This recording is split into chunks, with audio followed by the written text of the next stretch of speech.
Because I don't want to say like he's just a scumbag, but it's like he's a great fighter, and sometimes he can be good, but it's like it's always I'm this, I'm that. Gervonta Davis has reacted to Floyd Mayweather's accusations that he's been fixing fights. While he didn't directly call Floyd names, Davis made his feelings clear, saying, "I don't want to say he's a scumbag." It's obvious their relationship is getting more strained, with tension building between them. Shouldn't be there. That don't make no sense. You don't never want to see nobody be better than him. I'm telling you.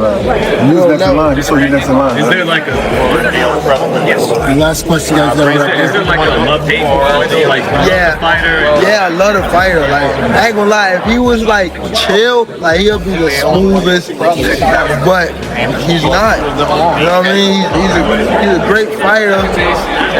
And my bad. And he because I don't want to say like he's just a scumbag, but it's like he's a great fighter, and sometimes he can be good, but it's like it's always I'm this, I'm that. Many boxing experts feel that the sport is overly influenced by politics, with decisions often based more on connections than on the skills of the fighters. Fans and professionals alike are worried about unfair judging, biased promotions, and even fixed outcomes. As a result, the integrity of boxing is being questioned more than ever, making it harder for real talent to get the recognition it deserves. You felt like boxing's pretty rigged overall. It's rigged, dude. I mean, so many politics, even with, MMA, man, there's so many politics. There's no more art anymore. It's just, let's get an influencer in there. I get it. It's like generating money because our attention span is so short. You look at clips now, it's like 7 seconds. I saw a dude slamming a lady the other day, and they were like, oh my God, that dude is, I'm like, well, dude, I'm just gonna pick somebody and slam them. Where's the whole video? And our attention span is just so small. So money talks, of course. Yeah, let's get an influencer in there who has no style, but it draws attention. It's just dumb to me. Tank Davis has recently shared his thoughts on his past with former mentor Floyd Mayweather, revealing the complexities of their relationship. According to Davis, Mayweather had a way of managing fighters, often setting things up to benefit himself. Davis said, "He did what he did. I'm just focused. He's always been like that, and I'm going to do what I'm going to do." Floyd outdoing him. He always been like that. You know what I mean? So I gotta focus on what I'm focused on. He already did what he had to do, bro. I ain't gonna lie. Me, if I did what I like what he did in the sport, I ain't gonna lie, I'd be the same way. Yeah. You know what I mean? So I don't follow him for stand to himself and things like that. You know what I mean? But it's also a part of me type thing, like come back and help too. You know what I mean? So it's much love to the whole Mayweather promotion. You know what I mean? Ain't no bad blood type shit. And a lot of people think when I be tweeting on Instagram, I be mad. I just be talking. In boxing, the term prize fighter is used to describe athletes who focus more on making money than on building a lasting legacy or a strong fight record. Some view Gervonta Davis as fitting this description, seeing him as prioritizing big paydays over taking on tough opponents. Critics say this approach encourages cherry-picking easier fights to secure wins and big earnings, which could hurt the sport's competitive integrity. I've been told y'all Gervonta Tank Davis isn't a prize fighter. I know a lot of you guys say, well, he doesn't fight for belts, he doesn't fight for legacy, he fights for money. He's a prize fighter, Jerry. And I'm gonna assume a prize fighter is a guy who is solely making fights based off of cash reward. He'd rather fight a bum for 50 million than fight a guy who's experienced for 10 million. That is what a prize fighter would be. Actual definition, a professional boxer who competes in matches for money prizes. So let's take a look at it. Turki Al-Sheikh has declared he wants to make Tank versus Shakur. He says, my plan for Shakur is this fight. He's referring to Floyd Schofield, then Williams Zepeda, and then let's see if Tank wants to be in our show. Tank's not going to fight Shakur. He's not going to fight him in Saudi Arabia. So now that we've established Tank isn't a prize fighter, because if he was, his career resume would look a whole lot different, then we must ask, what is Tank's goal in boxing? I'll tell you right now, it's easy money. Tank is the type of guy, he'd rather fight, let's say, 4 Lamont Roaches for 20 million than fight one Shakur Stevenson for 80 million, which is fine. But I'm tired of people saying, oh, he's a prize fighter. That's why he's not taking these fights.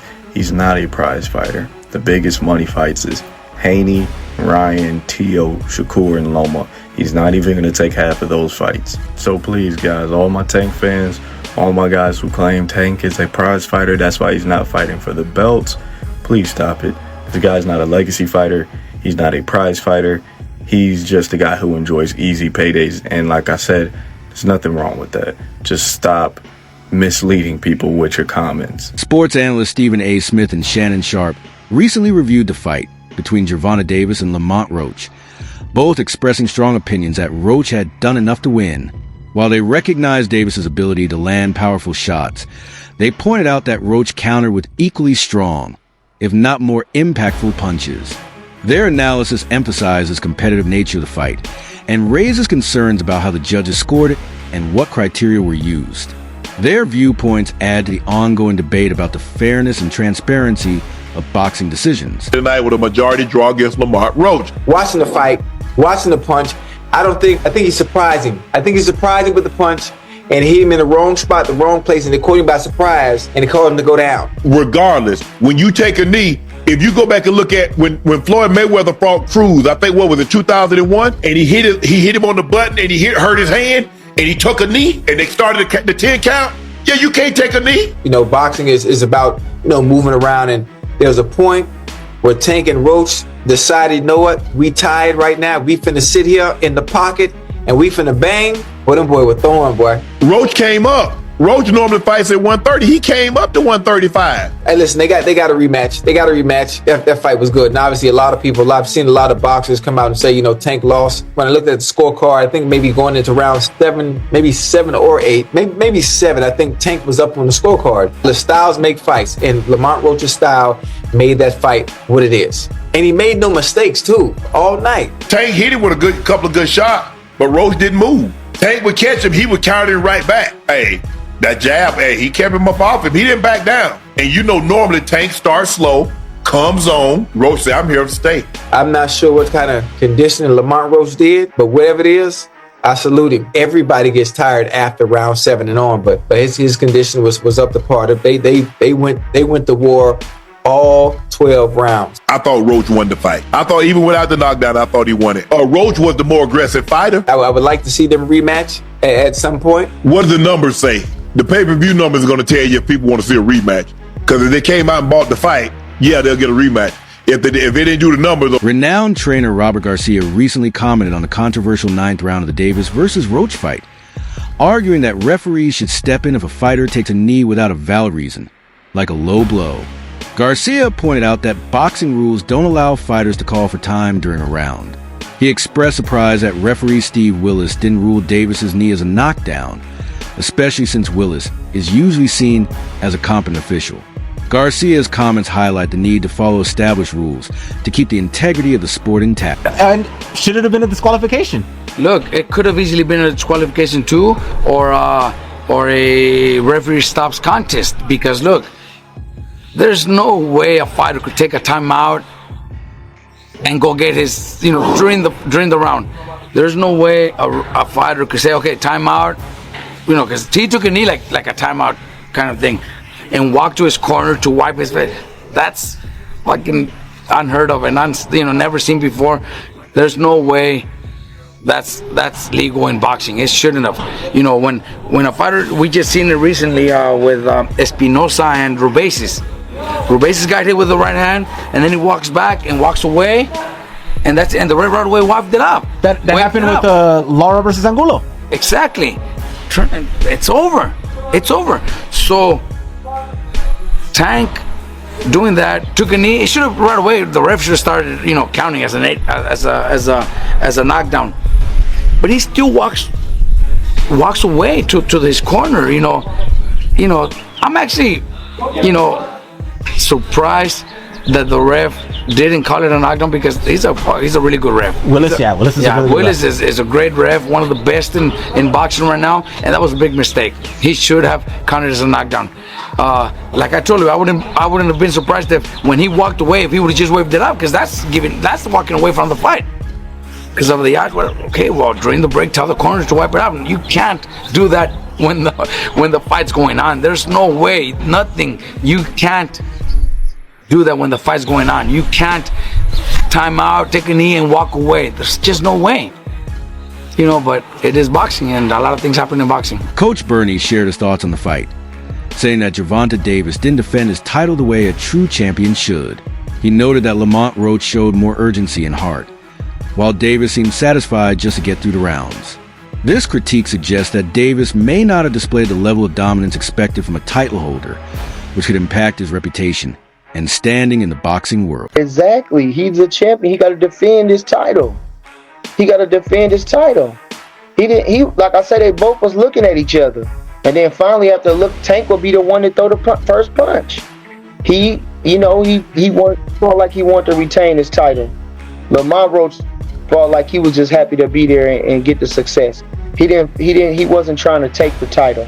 He wasn't trying to take the title. And I'm saying that even from the last round, just even the last round, the final 20, 30 seconds of the last round, he wasn't throwing no punches. He looked at him and got caught with a jab. You can't close the show with a guy like that, with a guy like Tank Davis like that. Now, if he'd have had a knockdown or something, like a real knockdown or something, maybe he feeling, but you can't stop until the bell ends. You can't, even if you're being active and slipping and sliding and something, he just standing there looking at him. I don't know. I didn't understand that. I don't understand why fighters sit there and look at each other for a long time. Change the angle. Keep a rhythm in your way. Snap a jab. Do a feint. Ain't no need of you standing there looking at no man for 20 seconds in a fight. That don't make sense. But so I think, like I say, Lamont Roach, he will be kicking himself in the ass that he didn't do more, but grateful that he did enough. The outcome of the Davis versus Roach fight left many professional boxers and analysts shocked and disappointed. Some even called it one of the most controversial decisions in recent boxing history, arguing that the referees and judges didn't apply the rules properly. This has raised concerns about the consistency and fairness of officiating in boxing, with critics saying that such decisions harm the sport's credibility. The strong reactions highlight the need for reforms to ensure transparency and preserve the integrity of boxing. Gervonta Tank Davis says he took a knee because he got his hair done a few days ago and something dripped into his eyes. Ryan Garcia said that Lamont Roach won that fight. And he continues with, not calling that knockdown is the most wild thing I've ever seen in boxing. That type of stuff makes boxing look bad. And then says, crazy shit, see y'all May 2nd. Terrence Crawford said they robbed that boy and it's crazy. Roach won, and that should have been called the knockdown. Let's see what happened. Devin Haney says, I was waiting for the backflip. Even Turkey Alashi had something to say about the fight. He said, if you charge people $80 per pay-per-view, you must give them a good card with good production. What are your thoughts? Then Terrence Crawford continues with, some of y'all need to watch Mayweather versus Hernandez and see Mayweather takes a knee because he hurt his hand and it was called a knockdown, not from a punch either. He says, I've never seen someone take a knee and they don't count it as a knockdown. Must have forgot the rules for tonight. And Shakur Stevenson is willing to fight Lamont Roach. But in your honest thoughts, who do you think should have won this fight? Do you believe with the decision as a draw? Or do you think Lamont Roach should have won that fight? George Kambosos Jr. shared his opinion on the fight, focusing on the referee's handling of a knee incident. He pointed out that in professional boxing, a fighter can't just take a knee without it being counted as a knockdown. Kambosos' view aligns with the traditional understanding of boxing rules, suggesting that the referee's failure to call the knee a knockdown was a major mistake. His comments add to the growing calls for stricter enforcement of rules to ensure fairness in the sport. Make of that fight on the weekend, what do you make of the controversy in that one?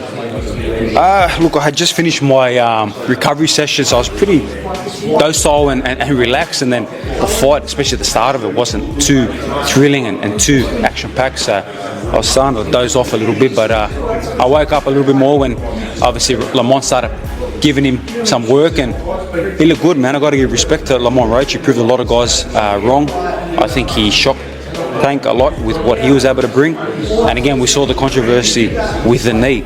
To me, that's a knockdown. You can't just take a knee and decide to, go to your corner and get your face wiped. So yeah, if that's a 10-8 round, Lamont wins the fight. So it's unfortunate, but that's the fight game. Hopefully they do it again and he gets paid. What he's worth. Have you ever seen anything like that in boxing before? A guy sort of just voluntarily. We've seen Floyd take a knee and be put on the count. We've seen Miguel Cotto, take a knee, obviously into his corner, be put on the count. If we're allowed to start taking knees and run to our corners, well, I'm gonna start doing it too. If I as soon as I feel something, everyone will start to do it. But it's just not right. You're a warrior. Doesn't matter if there's grease in your eye, a bit of gel in your eye, or whatever excuse you want to use. I've been through wars where there's blood pouring in my eyes. In the Lomachenko fight, blood was pouring. I'm wiping it away. We've seen it with other fighters. We don't get opportunities just to take a knee, go to our corner, wipe us up, and might as well have a coffee and have a laugh and then get back to action. It doesn't work. The heart of the controversy lies in the 9th round when Gervonta Davis took a knee. Many believe this should have been counted as a knockdown, which would have had a major effect on the judges' scorecards.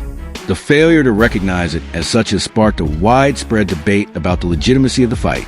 This incident has highlighted the need for clearer guidelines and more consistent officiating to avoid similar issues in future matches. Gervonta Tank Davis, GTD, and I don't mean got the draws, went up against Lamont Roach. Let me tell you something. Tank got spanked. Roach should have won. And Tank even dropped to his knee. It should have been called a knockdown. But they let it slide. They said, you know what? He said he had grease in his eye from his braids. But it still should have been counted as a knockdown. Because since it was a unanimous draw, that knockdown would have gave Roach the win. Reports suggest that Gervonta Davis made significant changes to his training routine for this fight, including training in Washington, D.C., without his longtime coach, Calvin Ford.